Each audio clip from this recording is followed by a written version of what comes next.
All right, we're looking at video 2 for chapter 7. So you've all probably heard of pedigrees before, but what is a pedigree?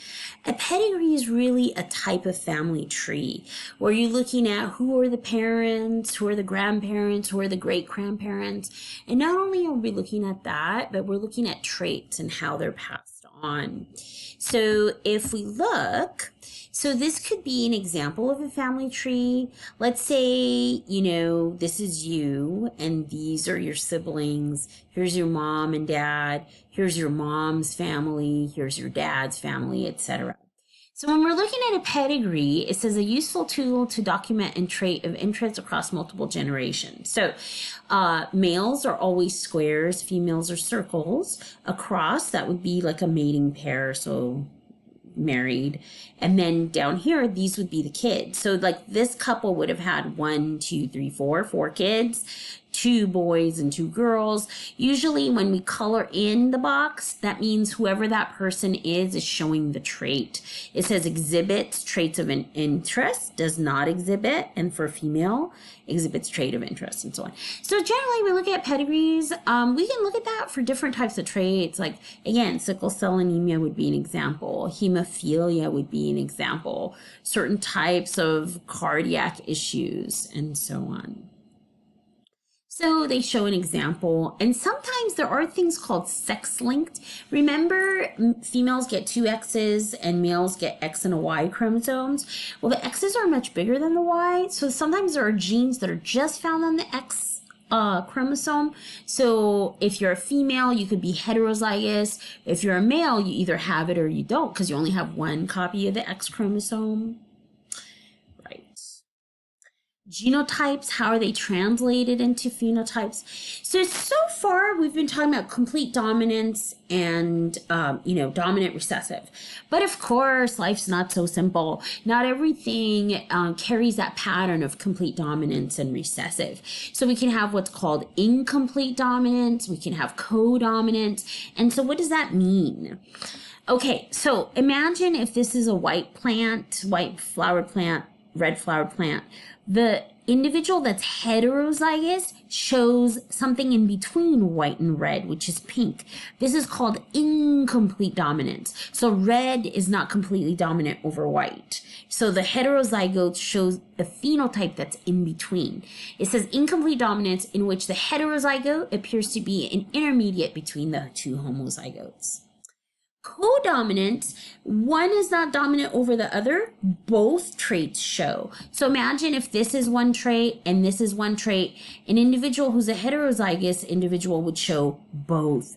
We can see this with blood types. Blood type shows dominance, recessive, and co-dominance. So let's look. So ABO, people can have blood type A, B, O, and AB. So AB is co-dominant, okay? So what does that mean?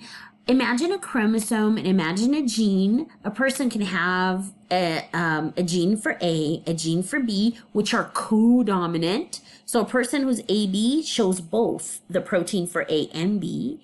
And both A and B are dominant over this little lowercase letter I, which is if someone has a recessive, if they're homozygous recessive, they would be type O. So people can be type A, they could be homozygous A, or A with the I for the O, but the A is dominant over the O, so the A shows. They could be type B, where they're homozygous dominant, or B with a little I. They could be AB, that's co-dominant, or they could be O, they would have to be homozygous recessive. So blood typing actually shows co-dominance. And what it is a protein on the red blood cell. Type A has this protein. Type B has this protein. Someone with type AB has both proteins, okay?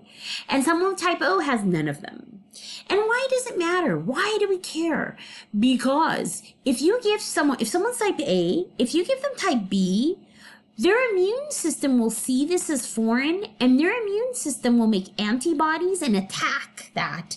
And then they can get blood clots, and they can actually die from that. So you want to give someone the right blood type, okay? Now, so type A, type B, type O, they can't receive A, B, okay? They can only get blood from O. But they can give blood to anybody because their blood does not have those surface protein markers, so they can give blood to anyone. So they're considered a universal donor.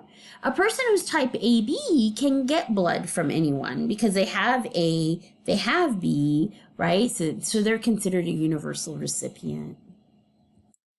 Multi-gene traits. Some traits have multiple genes that code for that.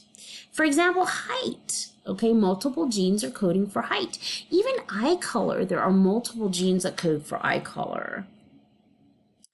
Sometimes one gene influences multiple traits. So sickle cell anemia, where it's a gene that causes a change in the hemoglobin, which is a protein found in red blood cells. And if someone is it has sickle cell anemia, their blood cells look like this. All of them. And the fact that it's a problem with blood flow and nutrients, it causes all kinds of other problems in the body. So it's a disease where a gene which codes for having a protein that's damaged, the shape is not the same, causes problems with the blood. And since we have problems with blood flow, that causes problems with everything, blood to the brain, blood to the liver, the kidneys, and so on. SRY gene, so males have X and Y. The Y chromosome has genes that cause the fetus to develop testes. And if that's the case, that causes the fetus to become male. So the sex determining region on the Y chromosome. All right, color blindness. Sometimes men would be colorblind more than women. The reason why, for a woman to be colorblind, the gene for normal vision, okay, is being able to see that with our cones, is on the X chromosome. So for a female to be colorblind, a female has two X's. A female would have to inherit both of the defective genes for her to be colorblind. For a male, since he has an X and a Y, the Y doesn't have the gene. So if he only has one copy of the defective gene, he'll be colorblind. So that's why it's more likely that in the population that we see males that are colorblind versus females. Males, if they only have one copy of the defective gene, they become colorblind. Females have to have both copies of the defective gene. So that they show that. For a male, right, he must inherit colorblindness from his mother. And if he just has one, right, he will be colorblind. For a female, she has to have both copies. Okay, they talk about baldness. That's very interesting, how male pattern baldness.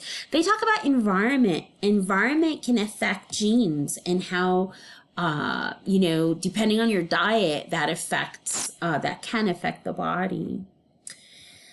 They talk about temperature. Look at this little cat. The areas of the body where it's cooler, a certain gene's turned on versus not. And so it says some pigment genes produce dark pigment only under cold conditions, such as tail, nose, ears. So there is a relationship between nature and nurture. The environment can affect genes and how the genes are expressed.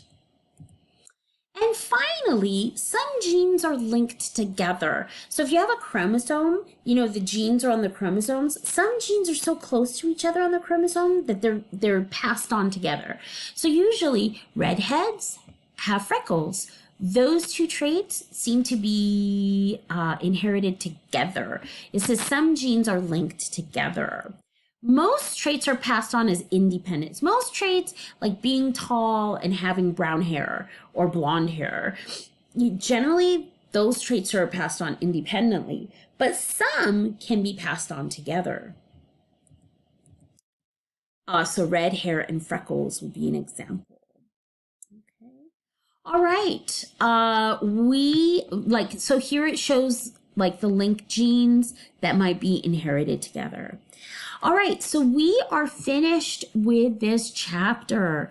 It's a quick chapter. It's a fun chapter, though. And the big one with this chapter is knowing how to do those Punnett squares and looking at dominant, recessive, codominant, incomplete dominance. Again, I'm going to have some videos for you. Going to have some homework for you.